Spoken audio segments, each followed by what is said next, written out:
Welcome to how to replace a sprinkler head. I hope you find it useful. Do you have this problem?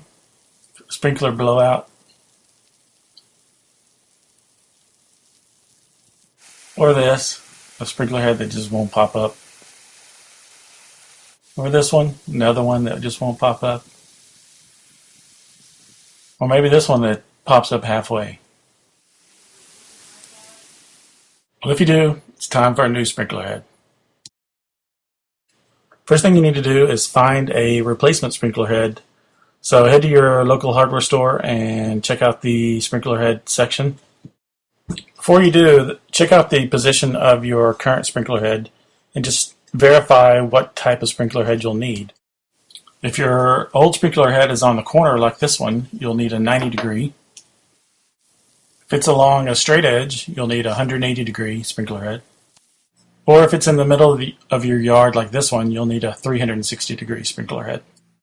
So when you get to the store, you'll easily be able to see the degrees are printed on the sprinkler head. The one I have in my hand is a 180 degree sprinkler head. It's been my experience that sprinkler heads are pretty interchangeable. I'm replacing an old Iratrol sprinkler head with an Orbit sprinkler head. Also, while you're at the store, you may want to pick up some risers. I show 4 different sizes here. These risers are used to raise the height of your sprinkler head if it's down too low. And I'm going to be replacing 2 sprinkler heads today. In both cases, I'm going to use a riser that's a little bit bigger than the one that was there. The tools you'll need for this job are a long-handed shovel, a spade, the replacement sprinkler head, and the riser if you need one. So now it's time to get to work. So with your long-handed shovel, dig a radius of about 6 inches around your sprinkler head. Here's how it would look on a 180 degree sprinkler.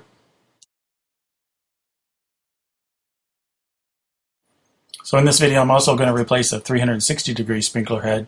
So here's what it looked like after I cut the 6-inch circle around the 360 degree sprinkler head.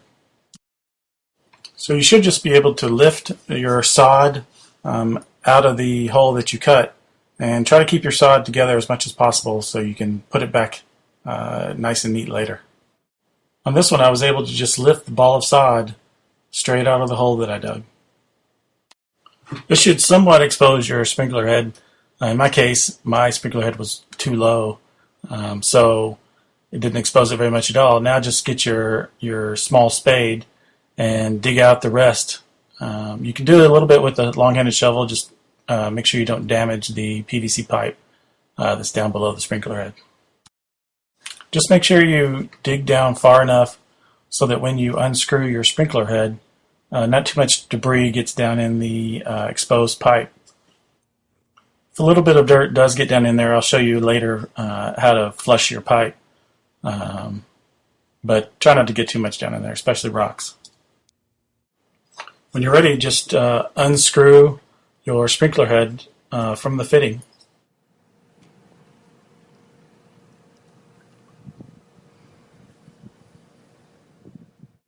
In this instance, the riser came out with the sprinkler head, which is exactly what I want because I'm going to replace that riser with a larger one. But in this case, the riser stayed connected to the fitting, so I just grabbed a set of needle nose pliers because I'm not going to be reusing that riser, and just took it out with the needle nose pliers.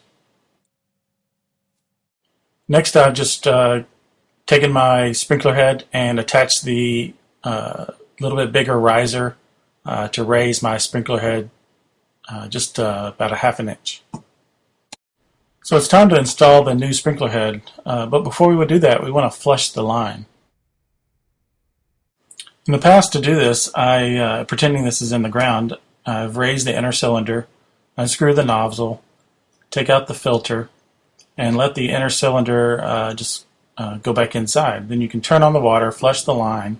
Then you'd be able to screw your nozzle on and pull your inner canister up. But on this case, the nozzle does not reach the inner canister. See, that's not possible. So what I've done instead is first, to get the nozzle back on, you unscrew your head and slip out the inner assembly of the sprinkler head. Then remove there's a plastic piece that goes on.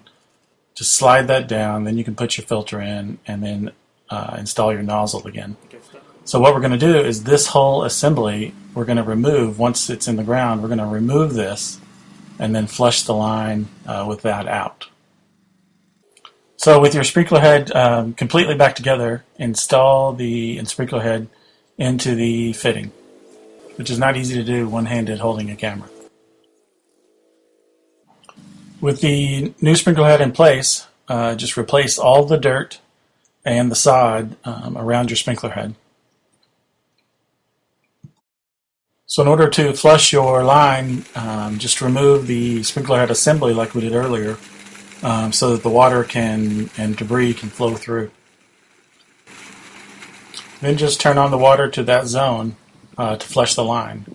But unlike me, you may want to get your stuff out of the way so it doesn't get wet.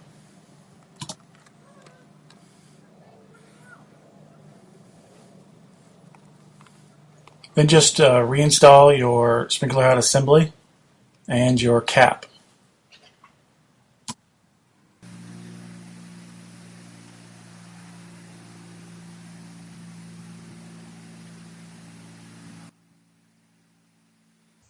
Then all there's left to do is test.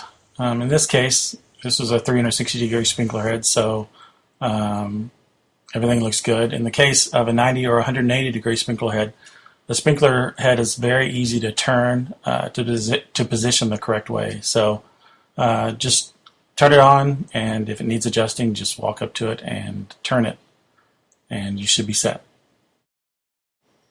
That's it for this video. I hope you're successful in replacing your sprinkler head. For more videos like this, visit my website at